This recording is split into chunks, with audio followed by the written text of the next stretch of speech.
जगतसिंहपुर ठारे दलित विकास परिषद और ऑल ओडिशा भोई समाज विकास परिषदर मिलित आनुकूल्य संविधान प्रणेता भारत रत्न बाबा साहेब डॉक्टर बी.आर. आंबेडकर 67तम महापरिनिर्वाण दिवस पालित हो जाइछि। 56 मसीह 65 वर्ष बाबा साहेब डॉक्टर बी.आर. आंबेडकर मृत्युवरण कला महापरिनिर्वाण प्राप्ति होता।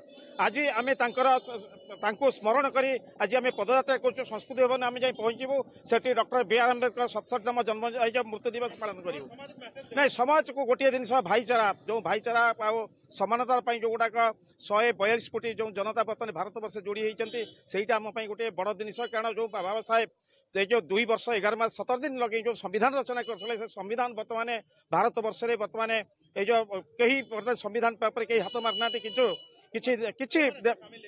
सामिल होती नहीं समस्ते दल वर्ण निर्विशेष सामान कारण जो भारत वर्ष विश्वरत्न बाबा साहेब कहले अत्युक्ति हे ना कारण भारत वर्ष समग्र भारत वर्ष में बर्तमान प्रतिमूर्ति स्थापन होती समग्र भारत वर्ष आज 70तम मृत्यु दिवस पालन कर मेसेज।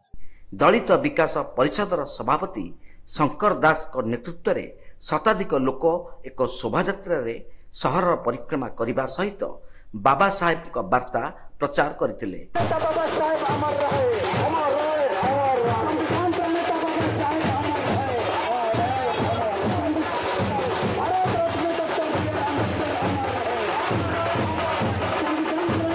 एही शोभायात्रा रे शताधिक पुरुष और महिला सामिल होइथिबा देखा जाइछि। जगतसिंहपुर रीता साहू रिपोर्ट तीर्थक्षेत्र लाइव।